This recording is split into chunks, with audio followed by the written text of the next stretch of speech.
হরে কৃষ্ণ সুধী ভক্তবৃন্দ, এখন আমরা আছি আমরা কোথায় আছি? বুলার চকে।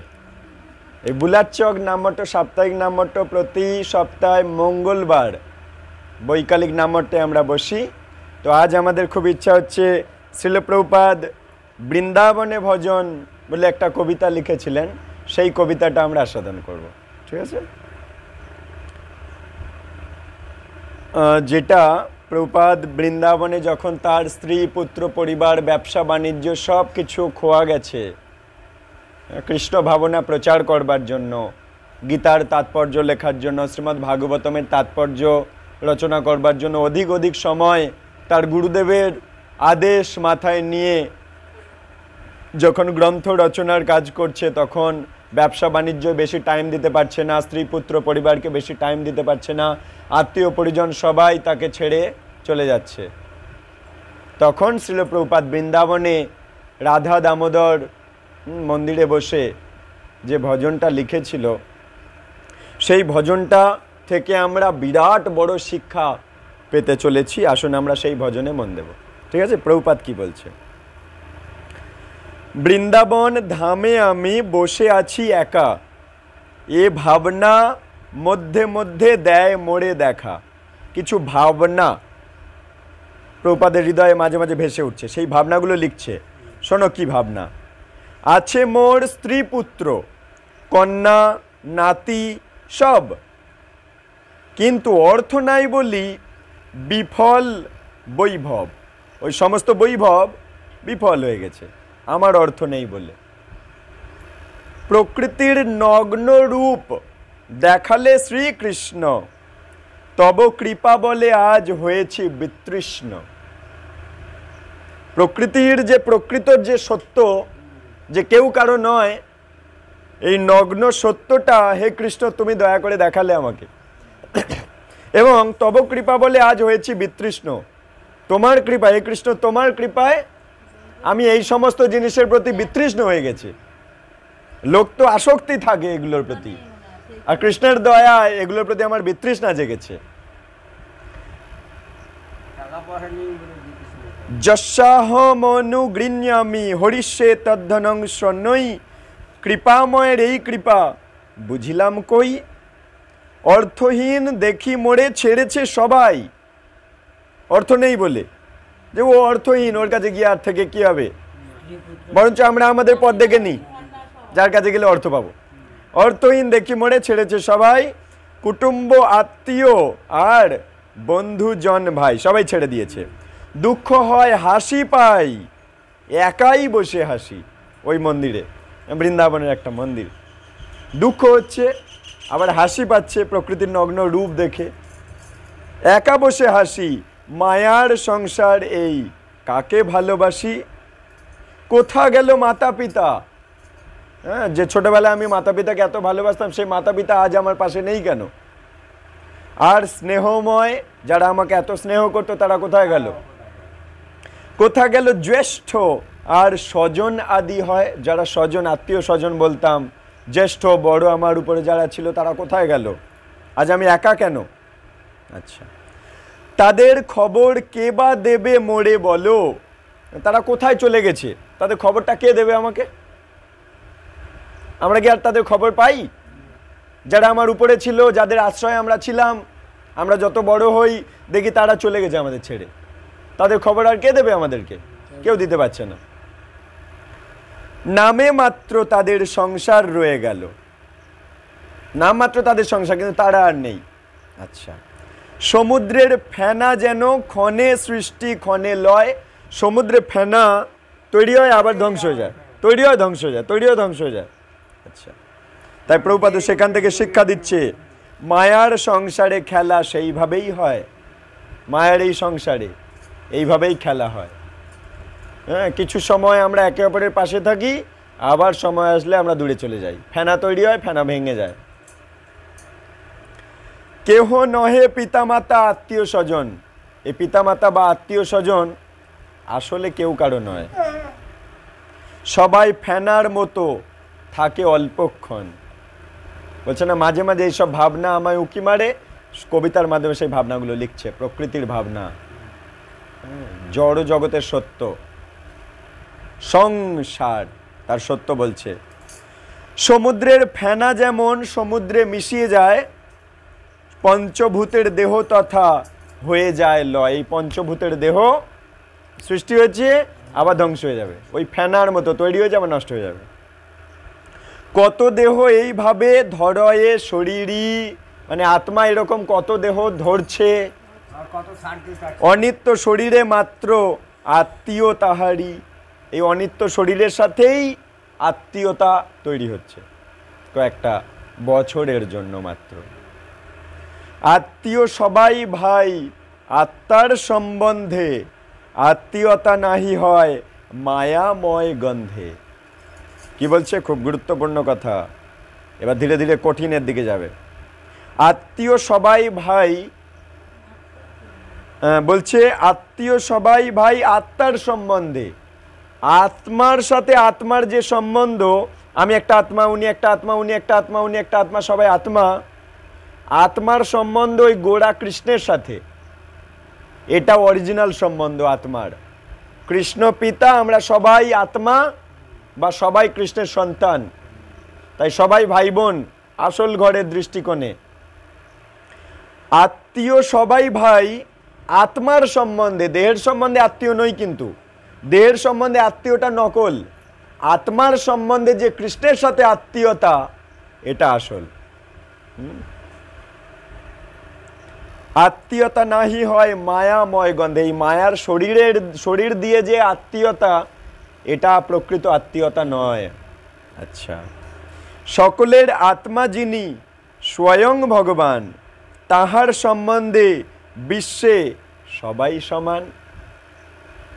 সমস্ত আত্মার আত্মা হচ্ছে কৃষ্ণ, সেই কৃষ্ণের সাথে, কৃষ্ণকে গোড়া ধরলে সবার আত্মীয়তা সমান, যে আমরা সবাই কৃষ্ণের ছেলে, এই সম্বন্ধ এসে যায়। আচ্ছা, আত্মীয় তোমার ভাই যত জীব কোটি, বলছে যত জীব সবাই আসলে তোমার আত্মীয়। কেবল তোমার স্ত্রী, তোমার পুত্র, তোমার কন্যাই তোমার আত্মীয় নয়, একটা পিঁপড়েও কিন্তু তোমার আত্মীয়, কারণ তুমিও আত্মা, পিঁপড়েও আত্মা, এদেরকে বানিয়েছে কৃষ্ণ। কৃষ্ণ পিতা, কৃষ্ণ মাতা, কৃষ্ণ ধন প্রাণ, তাই কৃষ্ণের দেহ থেকে ও তৈরি হয়েছে, আমিও তৈরি হয়েছি, তাহলে ও কৃষ্ণের ছেলে, আমিও কৃষ্ণের ছেলে। তাই প্রভুপাদ এখানে বলছে, আত্মীয় তোমার ভাই যত জীব কোটি, কৃষ্ণের সম্বন্ধে তারা হয় পরিপাটি। আত্মাগুলো কৃষ্ণের সাথে সম্বন্ধ। কৃষ্ণ ভুলি সেই জীব ভোগ বাঞ্ছা করে, মায়ার সংসার তাই জাপটিয়া ধরে। কৃষ্ণকে ভুলে গেছে, মূল সম্বন্ধ কেটে গেছে। কৃষ্ণ ভুলি সেই জীব ভোগ বাঞ্ছা করলো, মায়ার সংসার তাই জাপটিয়া ধরলো। মায়ার এই সংসার জাপটে ধরলো। যেমন একটা পিঁপড়েরও সংসার আছে, সে ওই সংসারে আমার ডিমটাকে আঘাত করলো, ইঁটটা তুলে নিয়ে চলে গেল, কত ডিম পেড়ে রেখেছিলাম, যে ইঁটটা তুলে নিয়ে চলে গেছে, এখন যে যার ডিম নিয়ে কেটে পড়ছে। মায়ার সংসার। কি বুঝলেন? তাহলে কৃষ্ণ ভুলি, যে এই কৃষ্ণ ভুলে গেছে, ওই পিঁপড়েটা কৃষ্ণকে ভুলে গেছে। কৃষ্ণ ভুলি সেই জীব ভোগ বাঞ্ছা করে, যে আমারও ছেলে হবে, আমি ছেলেটাকে আদর করব, ভোগ বাঞ্ছা করে। অমনি মায়া তারে জাপটিয়া ধরে। ও দেখো, ইঁটটা তুলে নেওয়া হয়েছে, ও আমার ডিম, আমার ডিম করে ডিমটা মুখে নিয়ে এখন ছুটেছে, যে যার ডিম মুখে নিয়ে। হ্যাঁ, ঠিক জায়গা খুঁজে নেবে, পটাশ করে খুঁজে নেবে। আচ্ছা, কর্মফলে আসে সব নানা বেশ ধরি পোশাক। ও আজ পিঁপড়ের বেশ ধরেছে, কেউ আরশোলার বেশ ধরেছে, কেউ বা রং বেরঙে প্রজাপতির বেশ ধরেছে, কেউ বা সবুজ গাছপালার বেশ ধরেছে, কেউ লাউ গাছ, কেউ আতা গাছ, কেউ ওটা কি তোতা গাছ, আশফল গাছ। হ্যাঁ, তাই এখানে বলছে কর্মফলে আসে সব নানা বেশ ধরি।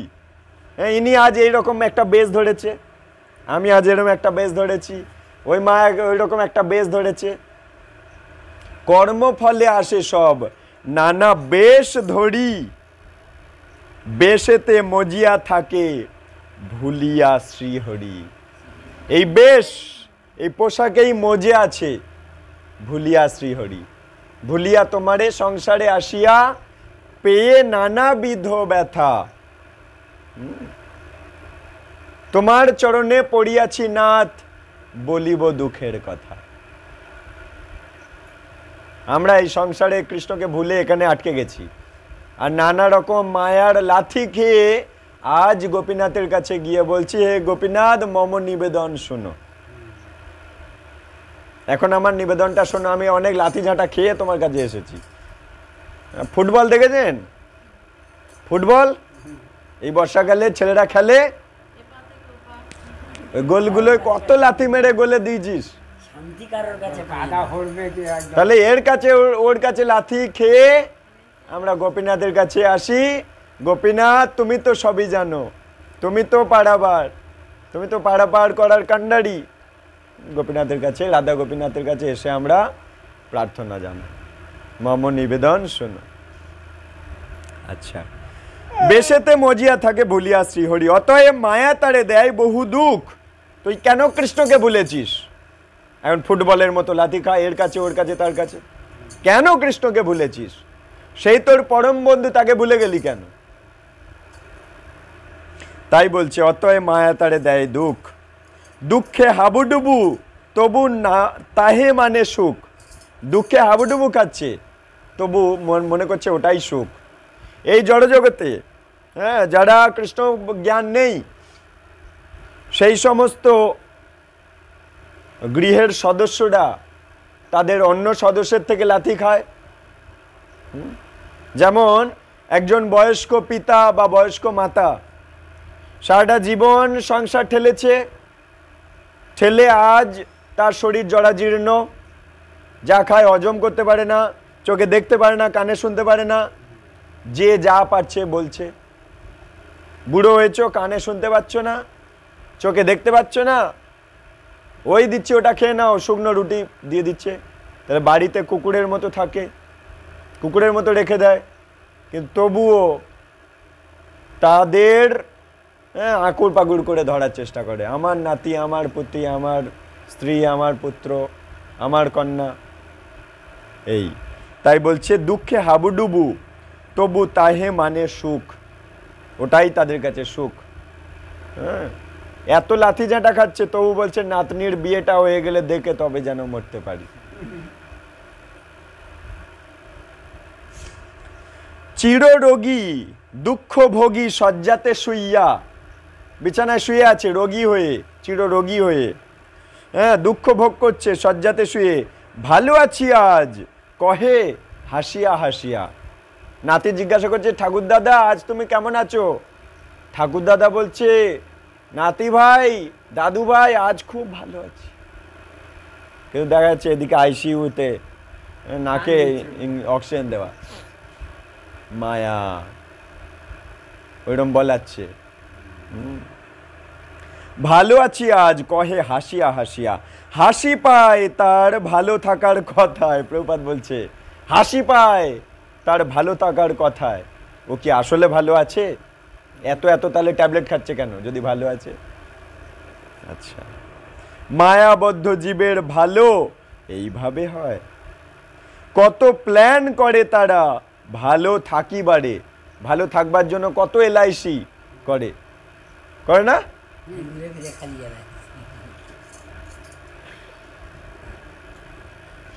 হ্যাঁ, ভালো থাকি, এখানে আমি বলছি না, আমাদের প্রভুপাদ ঘুরিয়ে ফিরিয়ে এক কথাই বারবার যাচ্ছে। কত প্ল্যান করে, প্ল্যান পরিকল্পনা করছে, এটা এইভাবে এইভাবে করলে এই এই হতে পারে। কত প্ল্যান করে তারা ভালো থাকিবারে। আচ্ছা, প্রকৃতি ভাঙিয়া দেয় সব বারে বারে, প্রকৃতি সব ভেঙে দেয়। ভালো থাকার জন্য সবাই বানাচ্ছে, এত কিছু পরিকল্পনা করছে, প্রকৃতি সব বারবার ভেঙে দিচ্ছে। দৈবী হেষা গুণময়ী, ভগবানের মায়া। দৈবী হেষা গুণময়ী মম মায়া দূরত্বয়া, কৃষ্ণ গীতাতে বলেছিল। প্রভুপাদ সেখানে একটুখানি কথা নিচ্ছে, দৈবী হেষা গুণময়ী। তাই বলছে এটা ভগবানের মায়া। ভালো থাকার অর্থ বুঝো, ভালো করে ভায়া। প্রভুপাদ বলছে ভালো থাকার অর্থ এবার আমি বোঝাচ্ছি কাকে বলে ভালো থাকা, সেটা ভালো করে বুঝে নাও ভায়া, ভালো করে বুঝে নাও। কেহ ভালো নাই হেথা তবু ভালো বলে। এখানে কেউ ভালো নেই আসলে, তবু বলছে খুব ভালো আছি। কেমন আছো? ভালো আছি, খুব ভালো আছি। মিথ্যে কথা, ডাহা মিথ্যে কথা, কেউ ভালো নেই আসলে। এইভাবে মায়া সব বদ্ধজীবে ছলে। মায়া বদ্ধজীব আমাদেরকে ছলনা করছে এইভাবে। ছলনায় ভুলি জীব সর্বদা মশগুল। মায়া লাগি মরে তবু ভাঙে না কো ভুল। এই মায়ার লাগি মরছে, কিন্তু ভুল ভাঙছে না, যে কেউ কারো নয় এই ভুলটা ভাঙছে না, আমার আমার করে পাগল হচ্ছে। আচ্ছা, বারবার প্ল্যান করি বারবার ভাঙে। বারবার প্ল্যান করছে, বারবার ভেঙে যাচ্ছে। কখন ভূমিতে পড়ি কখন তো পঙ্কে, কখনো মাটিতে পড়ছে কখনো পাঁকে পড়ছে। বারবার প্ল্যান করছে, প্রকৃতি ভেঙে দিচ্ছে। হ্যাঁ, প্ল্যান করে একটা কোনো পদক্ষেপ নিল, কিছুদিন পর দেখা যাচ্ছে হিতে বিপরীত হয়ে গেল। যা বাবা, কি হলো কেসটা? প্রকৃতি লাথি মেরে ভেঙে দেয় আমাদের প্ল্যান পরিকল্পনা। কারণ এই অনিত্য জগতে অত পরিকল্পনা কিসের? যেতে হবে তোমাকে আসল ঘরে, এখানটা এত পরিকল্পনা করে কোনো লাভ নেই। এই ব্যাপারে একটা ছোট্ট কাহিনী বলি তাহলে। এক রাজাদের কাজ কি? ক্ষত্রিয় তারা, ক্ষত্রিয়দের তীর ধনুকে সবসময় এক্সপার্ট থাকতে হবে, তরোয়াল চালানোতে এক্সপার্ট থাকতে হবে, গদাতে বিদ্যাতে এক্সপার্ট থাকতে হবে, তবে না শত্রু আসলে ঠেকাতে পারবে, প্রজাদেরকে বাঁচাতে পারবে। সেই জন্য রাজা দলবল নিয়ে, রাজাদের এটা পারমিশন দেওয়া আছে, তারা অস্ত্রবিদ্যায় ঠিকঠাক থাকার জন্য, সমাজকে রক্ষা করবার জন্য শাস্ত্র ওদের পারমিশন দিয়েছে। অস্ত্র শিক্ষা একদম পারদর্শী থাকার জন্য ওরা পশু শিকার করতে যেতে পারে। তা রাজা দলবল নিয়ে পশু শিকার করতে গেছে, গিয়ে দেখছে সন্ধ্যা হয়ে গেছে আর দলবল সব চারিদিকে ছড়িয়ে গেছে, ঘন বন, কেউ কাউকে দেখা যাচ্ছে না, কে কোথায় যে কোন দিকে ছড়িয়ে চলে গেছে বোঝা যাচ্ছে না। এখন সেই রাজা ঘুরতে ঘুরতে ঘুরতে ঘুরতে কাউকে কিছু দেখতে পাচ্ছে না, সারাদিনে প্রচণ্ড ক্লান্ত, ঘোড়া চড়ে চড়ে, হ্যাঁ, শিকার করে করে, পশু শিকার করে করে খুব ক্লান্ত, পরিশ্রান্ত, তৃষ্ণার্ত, চিন্তাও হচ্ছে কি করে যাব, কোথায় যাব, বুঝতে পারছে না, দলবল নেই, ভয় পাচ্ছে কোথায় কোন শত্রু হিংস্র জন্তু এসে খেয়ে নেয়।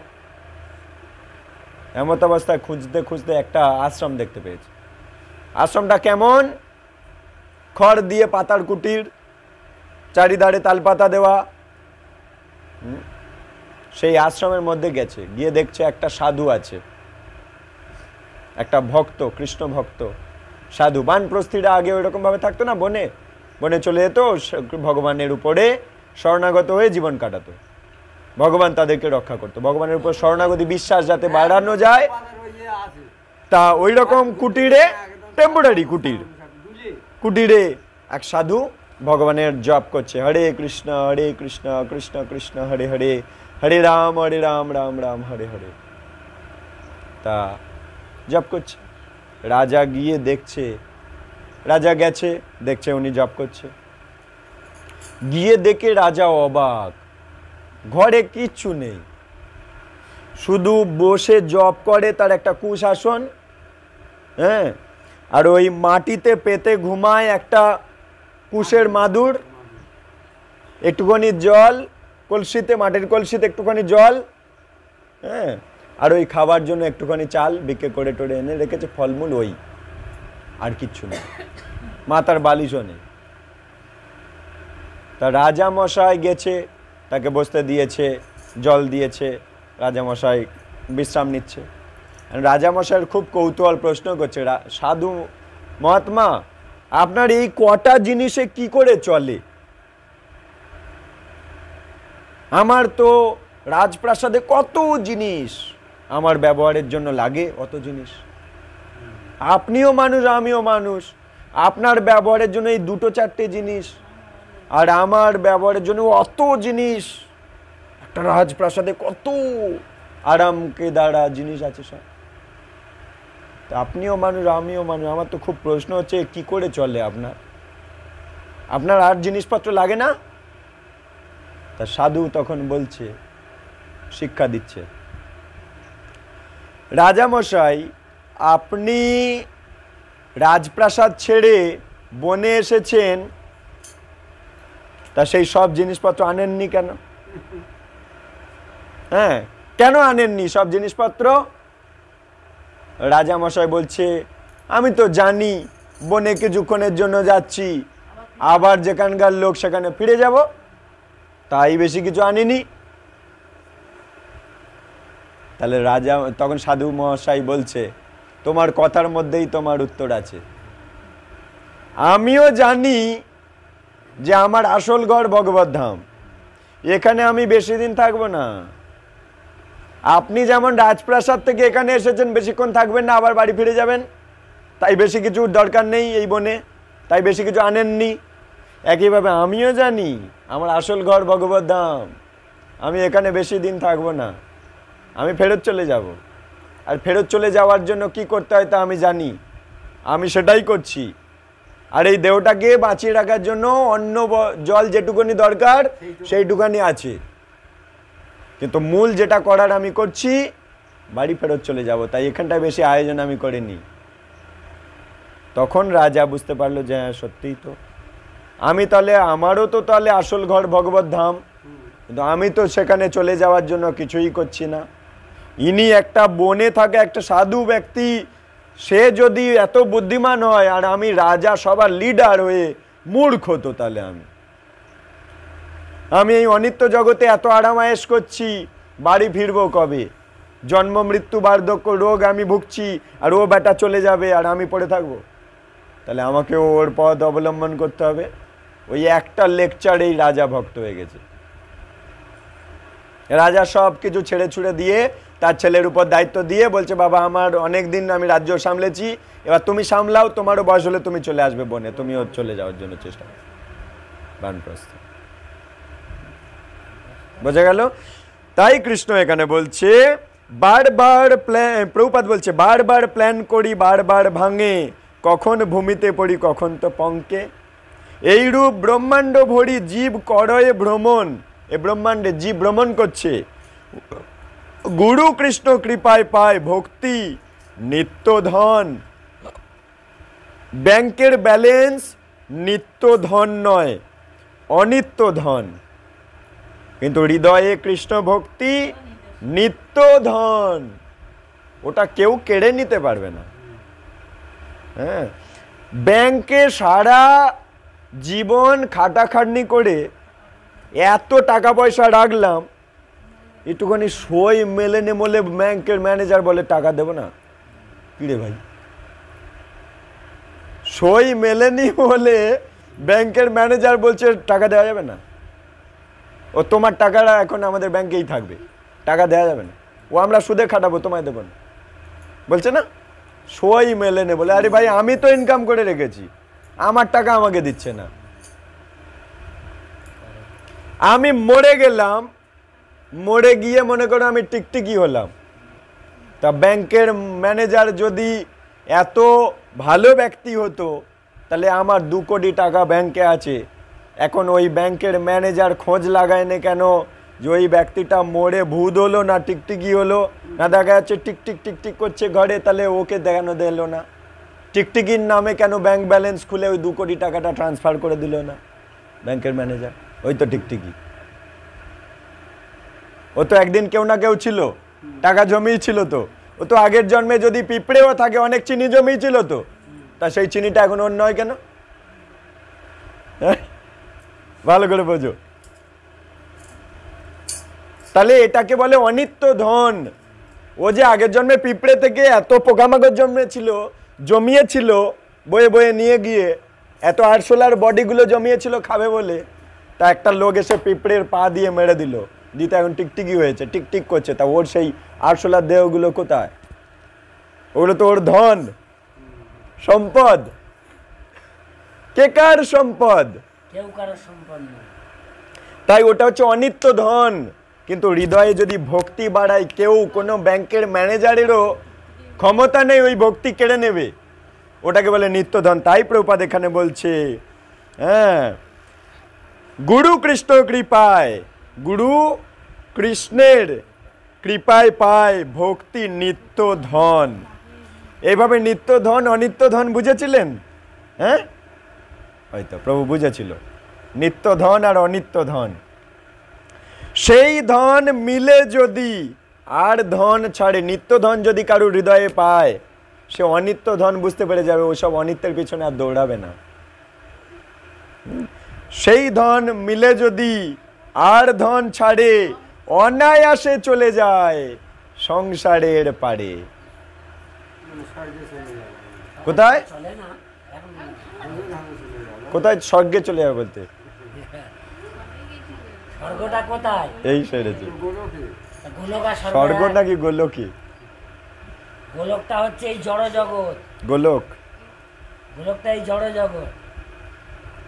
তাহলে চিন্ময় লোক, গোলকটা হচ্ছে চিন্ময় জগৎ। আর তোমার স্বর্গ নরক মানে আমাদের এই মর্ত সব এই জড় জগতের ভেতরে। স্বর্গ আরামায়েশের জায়গা, কিন্তু জড় জগৎ। স্বর্গের দেবতারাও জন্মায় মরে, হ্যাঁ, এটা বুঝতে হবে।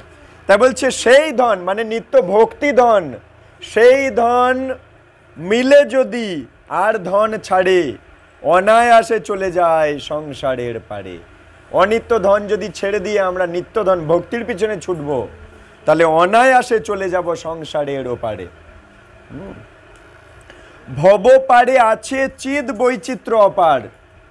ভবসাগরের পারে উল্টো দিকে আমাদের চিন্ময় জগতে আছে চিদ বৈচিত্র্য অপার, চিন্ময় বৈচিত্র্য অপার, মানে অনেক চিন্ময় বৈচিত্র্য জগৎ। সেটা একঘেয়ে জগৎ নয়, হ্যাঁ, সেটাও বৈচিত্র্যপূর্ণ জগৎ। আচ্ছা, নিত্য শান্তি নিত্য সুখে করয়ে বিহার। প্রভুপাদ বলছে সেখানে নিত্য শান্তি পাবেন, নিত্য সুখে বিহার করতে পারবেন। বাতুল কহয়ে সেথা সব নিরাকার, নির্বিশেষ তিনি যেন শূন্যের প্রকার। যারা বাতুল মানে যারা নাস্তিক, তারা বলবে সেখানটায় সব নিরাকার, সব কিছু নেই সেখানে, সব তারা বলবে বাতুল তারা। হ্যাঁ, নির্বিশেষ তিনি যেন শূন্যের প্রকারে, সব তারা বলবে। রসের ভাণ্ডারী তিনি রস বৈশ, রসিক ভাবুক সেবে হই তাঁর বশ। বলছে সে নিরস নয়, কৃষ্ণ নিরস নয়, তার সেই ধাম নিরস নয়। এই জড় জগৎ দুঃখের জগৎটাই যদি এত রসালো হয়, তাহলে ভালো জগৎটা কত রসালো। সেই রসালো জগতে রাধারানী একবার যেটা রন্ধন করে সেটা আর রন্ধন করে না, নতুন রন্ধন করে। কি বুঝলেন? সেখানে তাহলে কত রসালো জগৎ। রসের ভাণ্ডারী তিনি রস বৈশ, রসিক ভাবুক সেবে হই তাঁর বশ। এবার কি বলছি শোনো। শান্ত দাস্য সখ্য বাৎসল্য রস আর সর্বরস শ্রেষ্ঠ মাধুর্য রসসার। শান্ত, দাস্য, সখ্য, বাৎসল্য, মাধুর্য। আনন্দের মাত্রা আরো বাড়ছে, মাধুর্যতে আনন্দের মাত্রা সবচাইতে বেশি।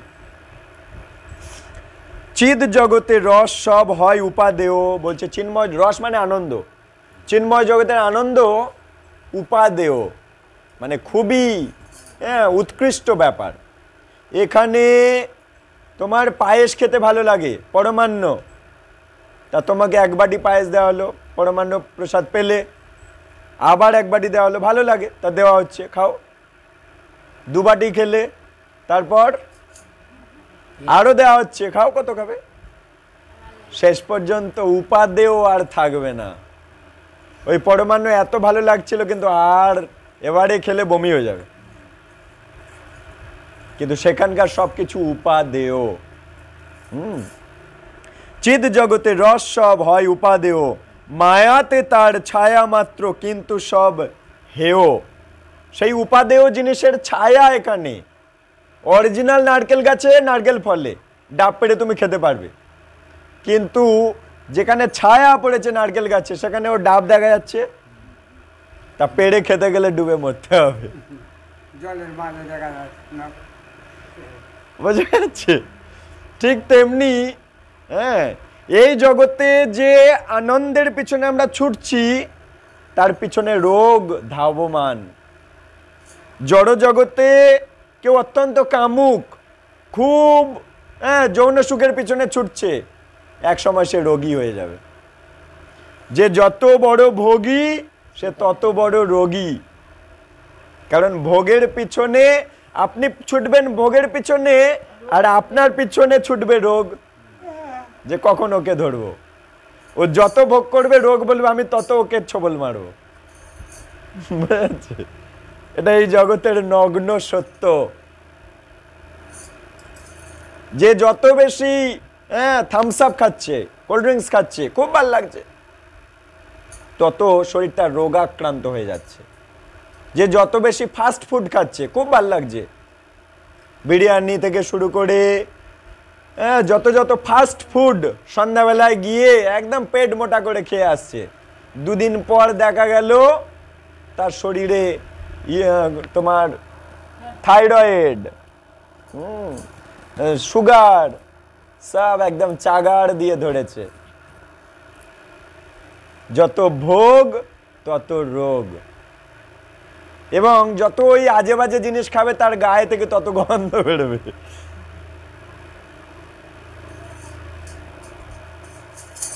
তো যত ভোগ তত রোগ। তাই এখানে বলছে ছায়া মাত্র, মায়াতে তার ছায়া মাত্র, কিন্তু সব হেয়। এখানকার আনন্দ সব হেয়, নিকৃষ্ট আনন্দ। কৃষ্ণ যেই ভজে সেই হয়তো চতুর। কৃষ্ণ, প্রভুপাদ বলছে, কৃষ্ণ যেই ভজে সে হয়তো চতুর, মায়া যেই ভজে সেই হয়তো ফতুর। মায়ার পিছনে ছুটতে গেলে ফতুর হয়ে যাবে। কেন ফতুর হয়ে যাবে?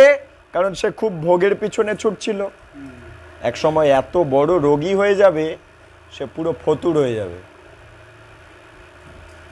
সমস্ত টাকা শেষ হয়ে যাবে ডাক্তারের পিছনে। যত ভোগের পিছনে ছুটবে তত রোগ সামলাতে গিয়ে ডাক্তারের পিছনেও ছুটতে হবে। যেমন মনে করো কারোর খুব ফুচকা খেতে ভালো লাগে, তা ফুচকা খেতে গিয়ে একটা, দুটো, চারটে, ছটা, আটটা, 10টা, এবং শুকনো লঙ্কা দিয়ে খেতে ভালো লাগে, দাও শুকনো লঙ্কা মেশাও, খুব খাচ্ছে। পরের দিন সকালবেলা আমাশায় আর উঠতে পারছে না। তাহলে যত ভোগ তত রোগ, প্রমাণ হয়ে যায় না কি? একদম জগতের, এই জড় জগতের একদম নগ্ন সত্য। খুব তেল মশলা খেতে ভালো লাগে, শেষ পর্যন্ত দেখা যাচ্ছে পেটে আলসার হয়ে গেছে। তাই এখানে বলছে ফতুর হয়ে যাবে। যে মায়া যে ভজন করবে সে হবে ফতুর, কিন্তু কৃষ্ণ ভজন মানে সংযত জীবন, সে হবে চতুর, সেই জগৎ থেকে বেরোবে। আচ্ছা, তারপর শোনো, ফতুর হইবার লাগি অনত্য বিলাস, সম্বন্ধ জ্ঞানহীনের হয় কর্মবন্ধ ফাঁস। খুব গুরুত্বপূর্ণ তত্ত্বে ঢুকছে প্রভুপাদ।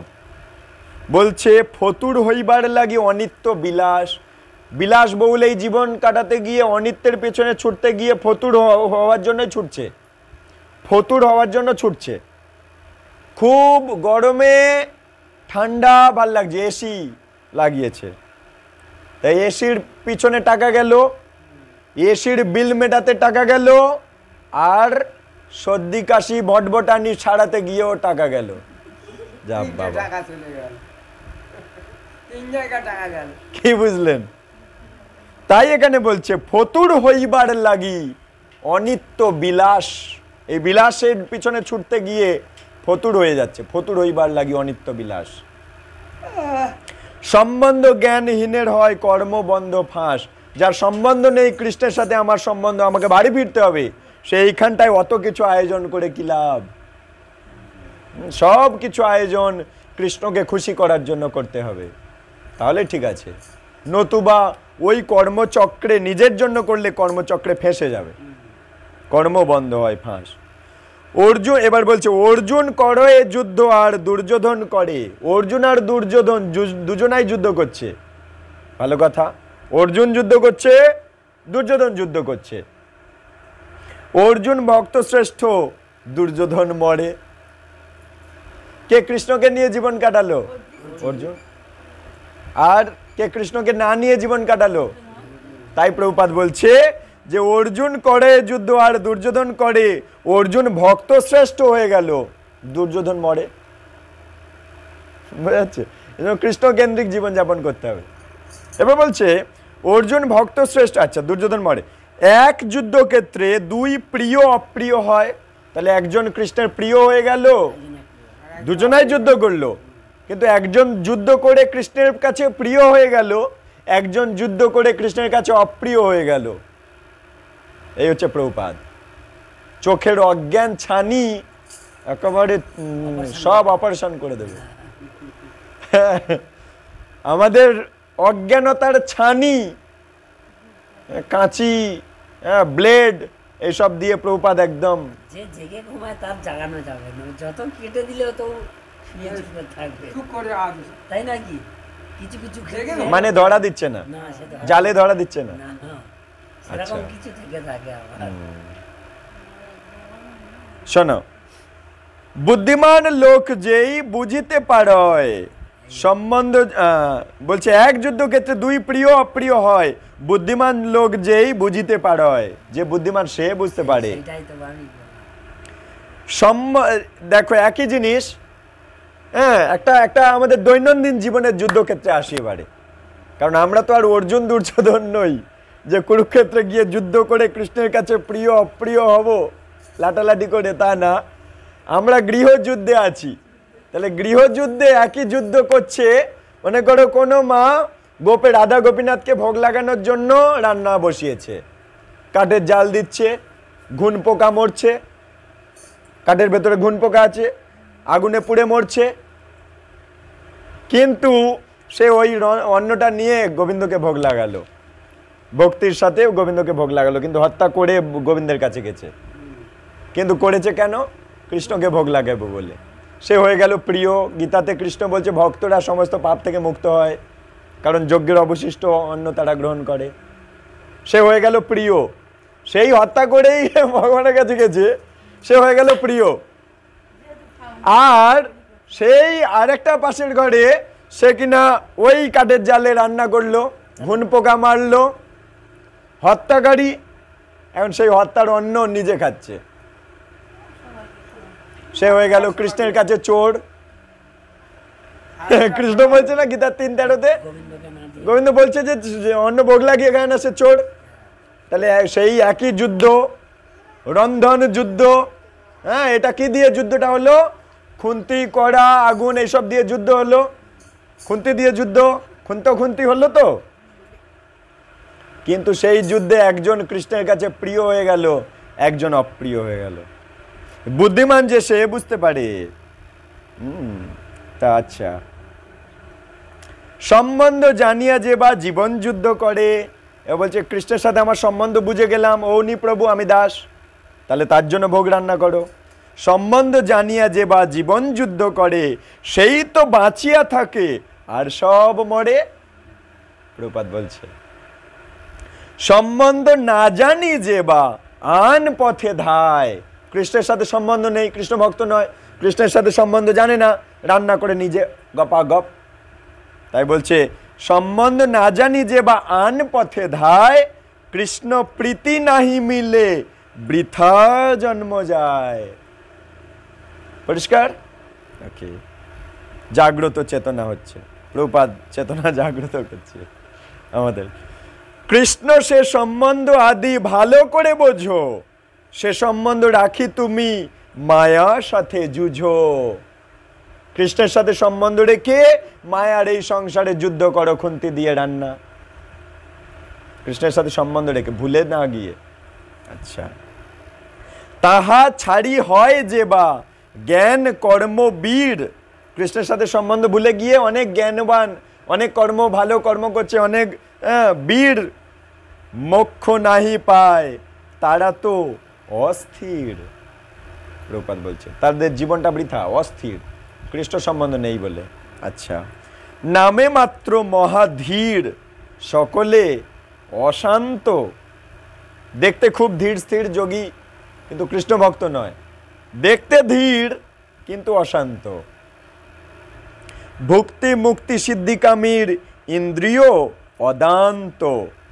ভুক্তিকামী, মুক্তিকামী, সিদ্ধিকামী, এরা ভক্ত নয়। তাই এদের সব কিছু, এদের ইন্দ্রিয় অদান্ত, এদের ইন্দ্রিয়গুলো সংযত হয় না। হ্যাঁ, একটা পায়েল ছান ছান ছান ছান করবে, হ্যাঁ, তাদের সংযম নষ্ট হয়ে যাবে। কি বুঝলেন? পায়েলিয়া ছান ছান,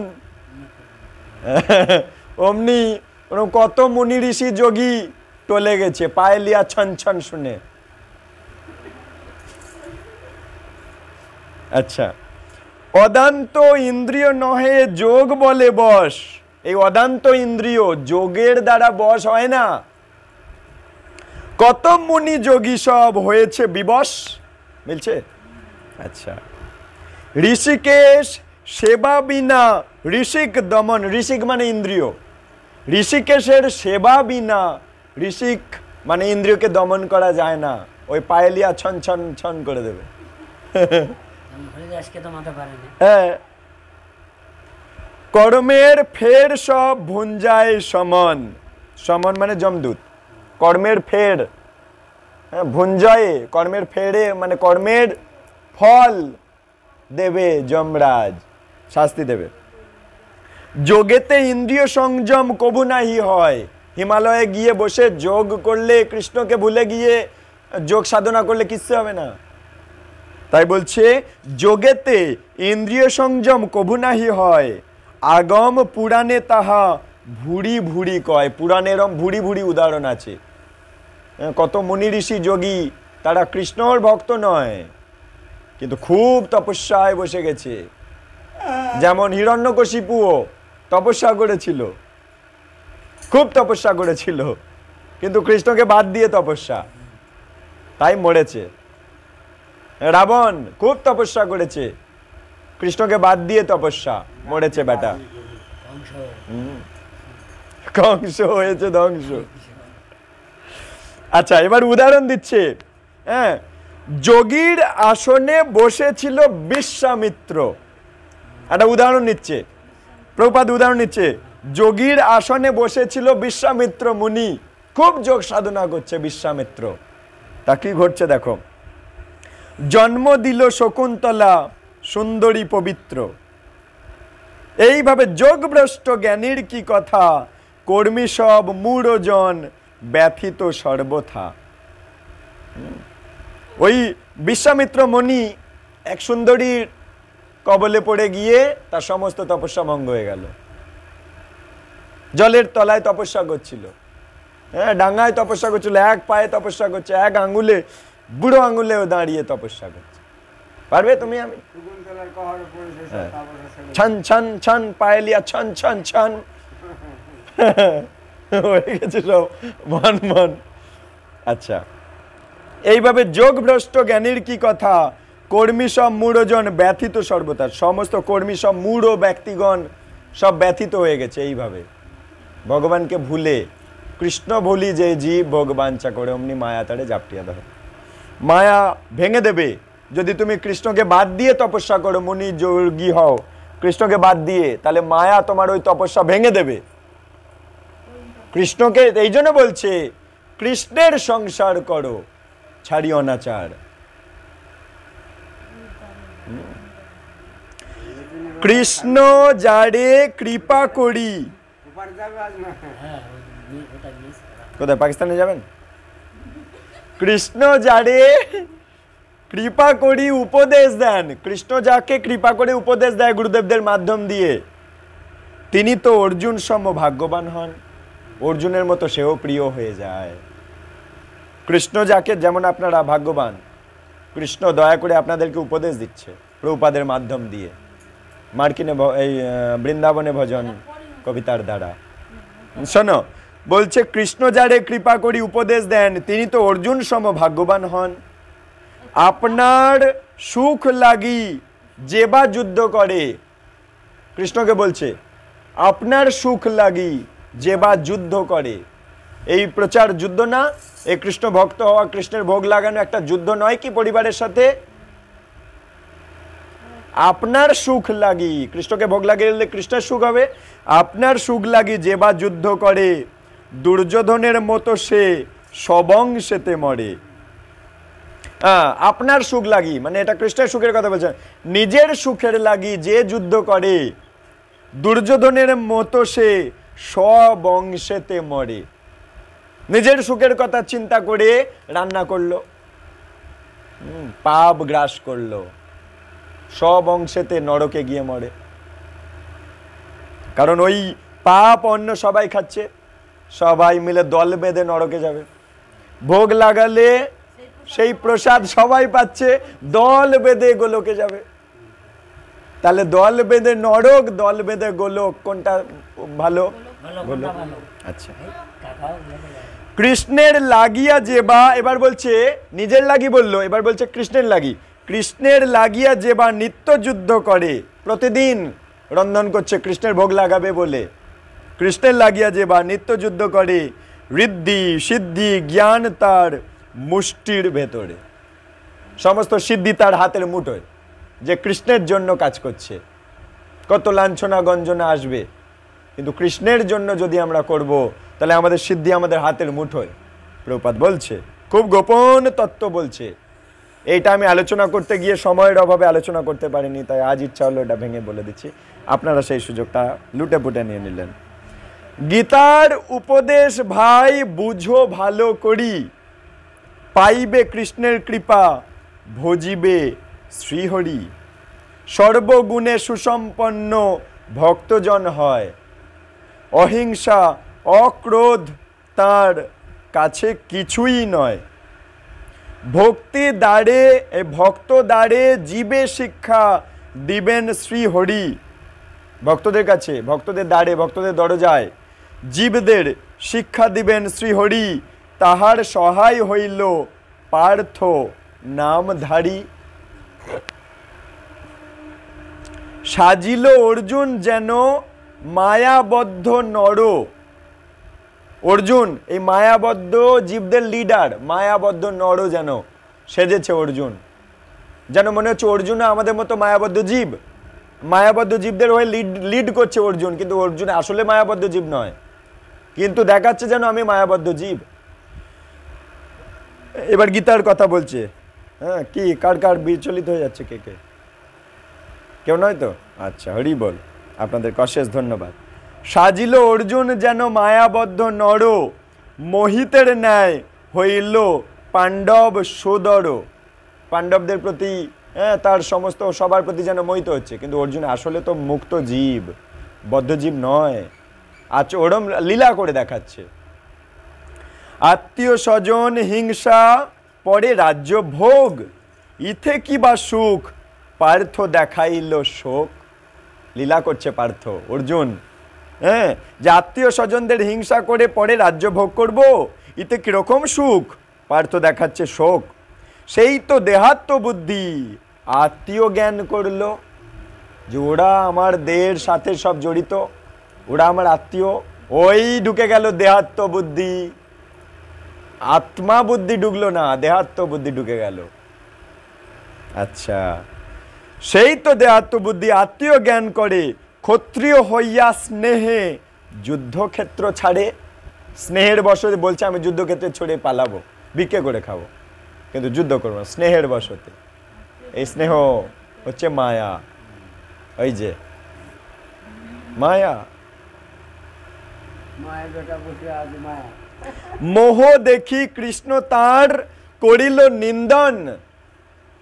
এই মোহ অর্জুনের মধ্যে দেখে কৃষ্ণ নিন্দা করলো অর্জুনকে। অতএব অর্জুন কইল শিষ্যত্ব গ্রহণ। অর্জুন শেষে গিয়ে কৃষ্ণের শিষ্য হয়ে গেল।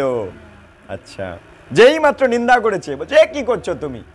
কথা বলছো বড় বড়, কিন্তু আচরণ করছো শোকের মতো। পণ্ডিতেরা তো এরকম শোক করে না,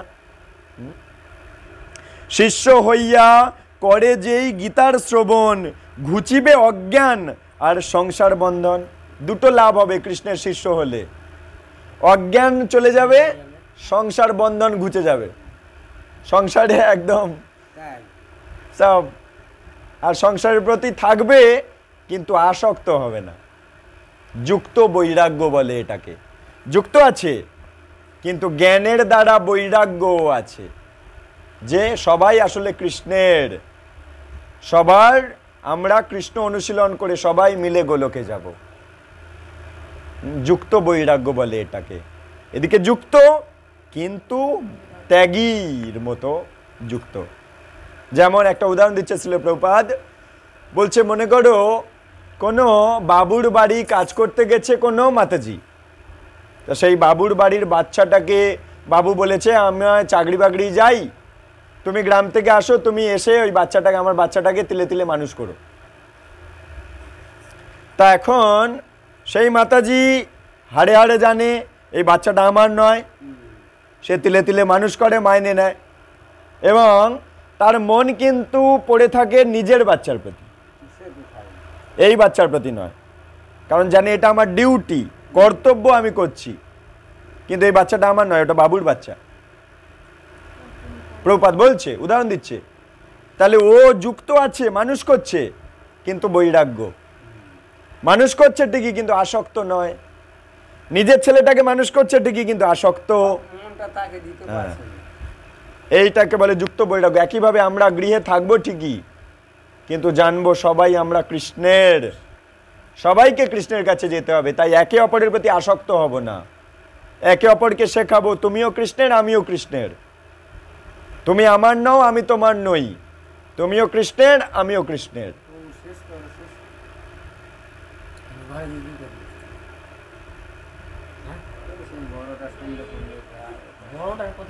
অতএব অর্জুন কইল শিষ্যত্ব গ্রহণ, শিষ্য হইয়া করে যেই গীতার শ্রবণ, ঘুচিবে অজ্ঞান আর সংসার বন্ধন। দুটো লাভ হবে কৃষ্ণের শিষ্য হলে। সংসার ঘুচিল কিন্তু বাহ্য ন্যাসী নয়, গীতার তাৎপর্যে গৃহী এরূপ বুঝায়। সংসার ঘুচে গেল মানে কৃষ্ণের কথা যদি আমরা শুনবো, আমরা সংসারে থাকবো ঠিকই কিন্তু সংসার ঘুচে যাবে। কিন্তু বাইরে থেকে দেখে মনে হবে আমি সন্ন্যাসী নই, কিন্তু সন্ন্যাসীর মতোই ঘরে কাটাতে হবে। কি বুঝলেন? এই ঘরটা কৃষ্ণের যদি বলে দেব, মেনে নেবো এই ঘরটা কৃষ্ণের, তাহলে তো সন্ন্যাসী হয়ে গেলাম। দেখতে বাইরে থেকে যেন পোশাক গেরুয়া নয় কিন্তু মন থেকে গেরুয়া। হ্যাঁ, সর্বস্ব তোমার চরণে সপিয়া পড়েছি তোমার ঘরে, তুমি তো ঠাকুর তোমার কুকুর বলিয়া জানো মোরে। ওটাই তো হয়ে গেল গৃহী সন্ন্যাসী। গৃহে আছে কিন্তু সন্ন্যাসের মতো গৃহে আছে, এইটাই প্রকৃত শিক্ষা। কারণ আমরা এটা নকল জগতে আটকে পড়লে হবে না তো। গীতার তাৎপর্যে গৃহী এরূপ বোঝায়, গীতার তাৎপর্যে প্রকৃত গৃহস্থ ব্যক্তি এমনই বোঝায়, নইলে গৃহ মেধি। আচ্ছা, করিষ্যে বচনং তব, সেই মন্ত্র সিদ্ধি, অতএব যুদ্ধে তার হইল যশ বৃদ্ধি। বৈষ্ণব নিরীহ সব মালা জপ করে, এখন বৈষ্ণব অর্জুন সংসার ভিতরে। সংসারের ভিতরে অর্জুন এমন কোন বৈষ্ণব যার দেখে আমরা শিক্ষা পাচ্ছি নির্দ্বন্দ্ব বৈষ্ণব শুধু জপ করে মালা, বলয় এইরূপ যারা খায় মন কলা। মানে নকল সাধুদের কথা বলছে, কিন্তু অর্জুন হচ্ছে প্রকৃত সাধু, যে সংসারে আছে ঠিকই কিন্তু কৃষ্ণের জন্য সংসারে আছে। এটা হচ্ছে প্রকৃত সাধু। তাই গৃহে থাকো মনে থাকো সদা হরি বলে ডাকো। কিন্তু তুমি ঘর ছেড়ে বানপ্রস্থে চলে গেছো, হিমালয়ে চলে গেছো, কিন্তু হরিকে ডাকছো না, কোনো লাভ নেই। ওই ঘর ছেড়ে কোনো লাভ নেই, কিন্তু ঘরেই থাকো, হরিকে ডাকো। বৈষ্ণব নিরীহ অকৃত দোহ হয়তো স্বভাবে, কিন্তু নহে হীন বীর্য কথা যথা লোক ভাবে। অর্থাৎ খুব গুরুত্বপূর্ণ কথা বলছে বৈষ্ণব নিরীহ, বৈষ্ণব কারো লেজে পা দেয় না, নিরীহ সে। আর কি অকৃত দোহ, মানে সে অপরের নিয়ে অত থাকে না, সে ভগবানকে নিয়ে থাকে, হয়তো স্বভাব, এটাই তার স্বভাব। কিন্তু নহে হীন বীর্য যথা লোক ভাবে, লোকে ভাবে বৈষ্ণব মানে বীর্য মানে শক্তি, হীন বীর্য মানে কম শক্তি। লোকেরা ভাবে বৈষ্ণবরা কম শক্তিশালী, কিন্তু প্রকৃতপক্ষে বৈষ্ণবরা কিন্তু কম শক্তিশালী নয়। শক্তি আছে নিজের কাছে রাখে, নষ্ট করে না, লোককে দেখায় না, নষ্ট করে না, অপরের পিছনে লেগে নষ্ট করে না, শক্তি ক্ষয় করে না। আচ্ছা,